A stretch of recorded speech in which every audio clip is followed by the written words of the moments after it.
Hey everybody, this is Bobby Martinez doing his literary autobiography, A Textpedition Through the Worlds in My Life. Anyway, I want to say thank you to my mom and dad for getting me started on my literacy journey. My dad got me into music, helped me appreciate the melodic, the mathematic, the lyrical parts of composition in both music and in the written word. So I know there's lots of different types of literacy, books, music, social, cultural, but I guess for right now I just gotta stick with English. So let's get started. Um, all right, here we go. So early childhood. I started off with picture books. I think most of us did.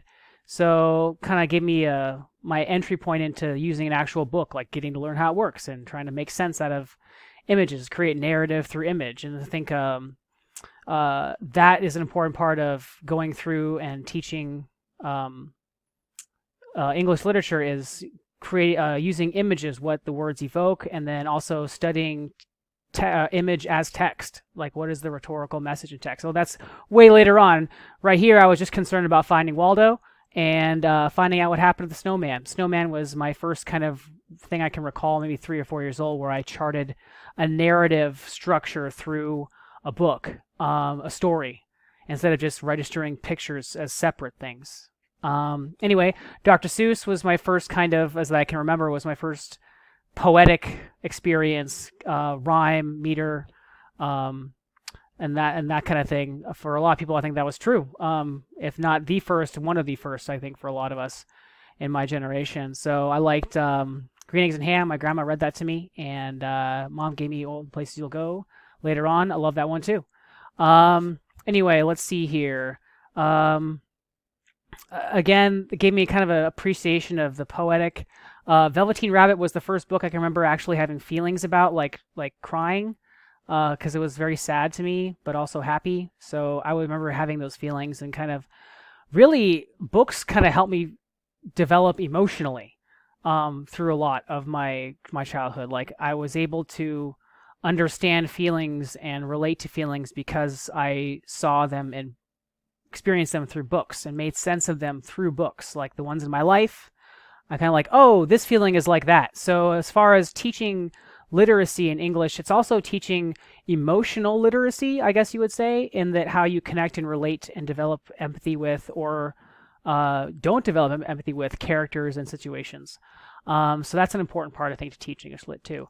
Eric Carle, very hungry caterpillar, like grouchy ladybugs, other insects that are brightly colored and have feelings or instincts. I like those books too. And then Chris Van Allsburg, Wreck of the Zephyr, Jumanji, The Polar Express. This is when I first developed an appreciation for from a very young age, the artistic style and surrealism. I remember thinking like, oh, these are not worlds that are wholly like mine. They're similar but not wholly like mine. Kind of real but not. That's the first time I kind of remember making that connection in my brain. And of course that connects later on to more advanced forms of surrealism that I studied.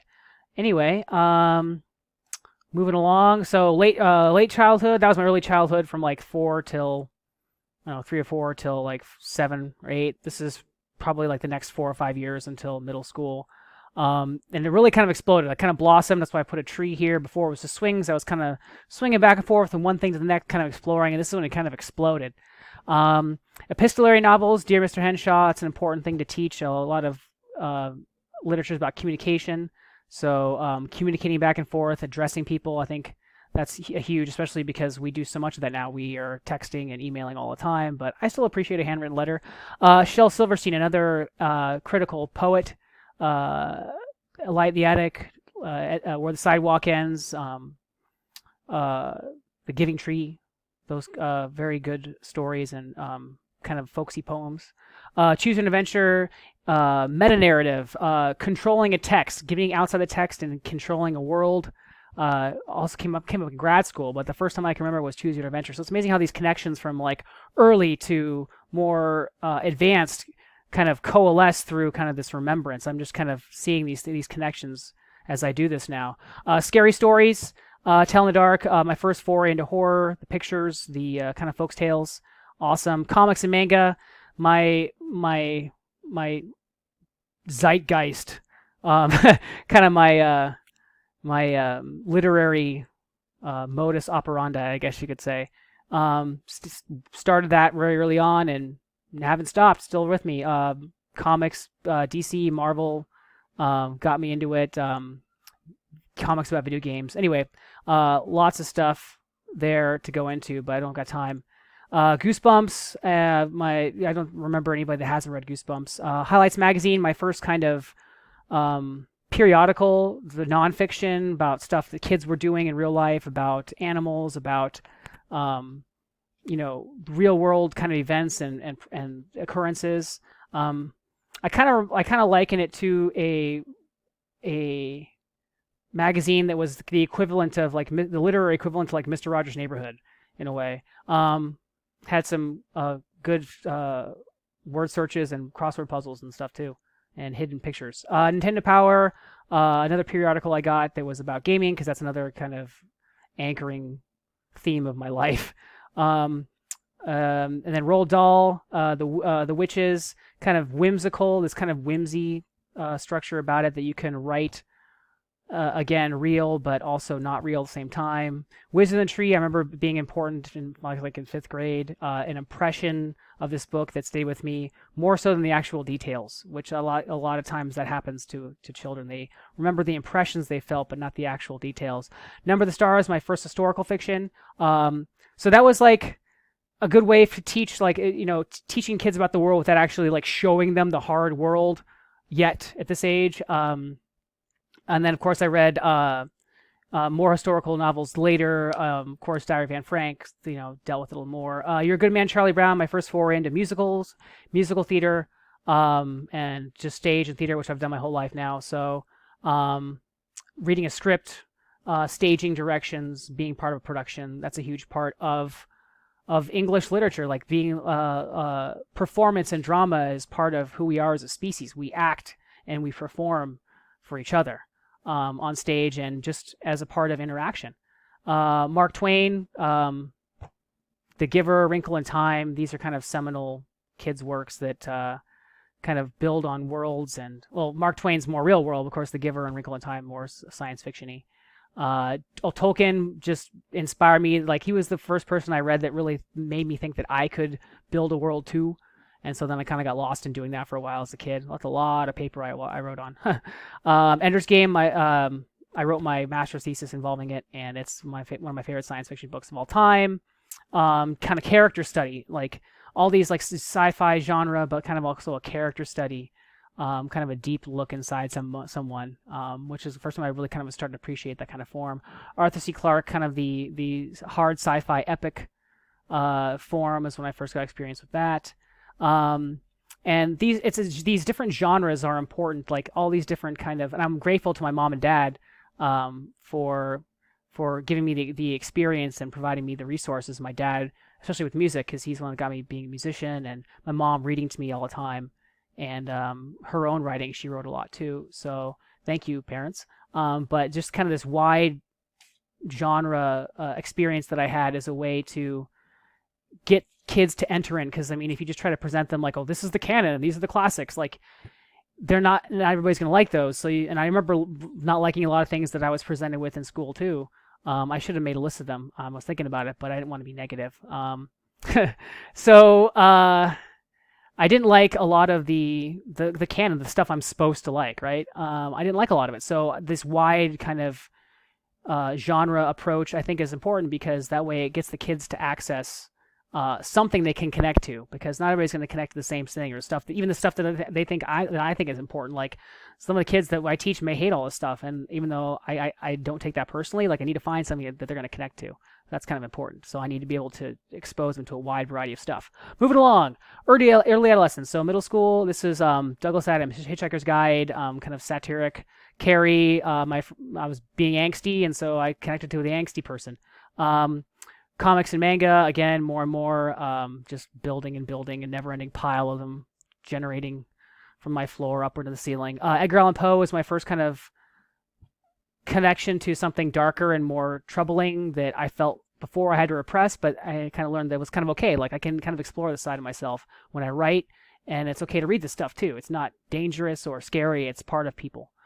George Carlin, my first humor book. My mom gave it to me because she needed me to learn the 7 words I can't say on TV. Lost Horizon was my first kind of romance book, but it was kind of set against historical fiction kind of adventure. Romance is not my favorite, but it was presented here in a way that was accessible to me. I think that's kind of a challenge as teachers too, is we have to find things that, avenues like how can we present a genre that we need to present in a way that's going to be accessible to them. Do we have to kind of nest it in something else? And how can they understand it in a way that will be relevant to them? Flowers for Algernon, Go Ask Alice, books that made me cry, just kind of, again, hard-hitting, really just visceral kind of things that, like, I'm like, oh, books aren't just fantasy. They can be hard life things, too. Brief History of Time was my first kind of non-fiction exploration of, like, hard science. I'm a huge Star Trek, Star Wars, sci-fi nerd, so I was all about space and astronomy and physics and astrophysics, so this is my first kind of, I think 6th grade is when I read that for the first time, so great. Outsiders, Shakespeare, those were kind of required as I was going through school, and then there were none. I love mysteries, murder mysteries, where everybody's cooped up in a cabin or a house, and they've got to figure out whodunit. Dracula, again, epistolary novel, and then vampires, can't lose. And Princess Bride, book and movie, I think sync up pretty well. They match each other as far as their goodness. The fairy tale kind of brought full circle. Late adolescence, okay, here's a bunch in here. Again, some of these are on everybody's list as the canon for high school. Vampire Chronicles is Anne Rice, my guilty pleasure. You know what? I'm not guilty. I don't care. If you don't like it, if you think it's crap, that's fine. I love them. They're fun. Spinoza is my first philosophical thing, where I was kind of introspection into myself. That's kind of when you're at this age of late adolescence, where you start kind of really thinking like, what is the world about, and what is the nature of me, and what is the universe about? Romantic poetry, Shelley, Keats, Byron, started getting into that. H.P. Lovecraft, Eldritch horror type stuff. Neuromancer and Dune, see my master thesis for my profound praise of those, praise and critique of those books. Sherlock Holmes, Armor and Starship Troopers, and I probably should have thrown in The Forever War by Joel Haldeman. These are my first war novels, and I think this is another thing we have to teach kids. Like, you need to be able to present literature in a way that's going to make the world accessible to them. And this is the first time I could deal with war. Like, I had family and friends that had been in war, or, I heard stories about war, and this kind of made things real to me, or maybe understand them a little better, but in the science fiction genre. Philip K. Dick, awesome sci-fi. Jules Verne, Robert Louis Stevenson, kind of the progenitors of science fiction and adventure, respectively. Stephen King, saw Red Carrier, just kept it going. Langston Hughes, Emily Dickinson, Midsummer Night's Dream, all these things. Frankenstein. 1984 was my first political novel. Gatsby was my first time I appreciated a writer's form and style more than the characters and the story. Hemingway, I loved the character. That's why I like the characters a lot. Scarlet Letter was good. Homer and Greek plays, love mythology. I think that's an important part to connect to the past for students. What elements of mythos can we bring to today? These trends, these themes that run the entire course of humanity. Edith Wharton, Age of Innocence. Don't know why it stuck with me. It just did.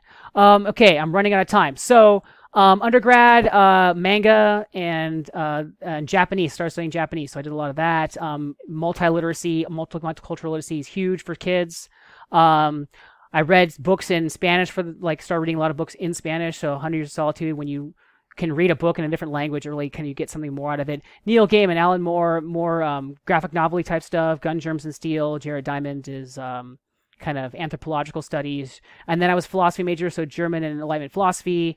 Then grad school, Scott Pilgrim, great comic, Ancillary Justice, good sci-fi, feed good sci-fi for the past 10 years. Awesome stuff. Game of Thrones, enough said.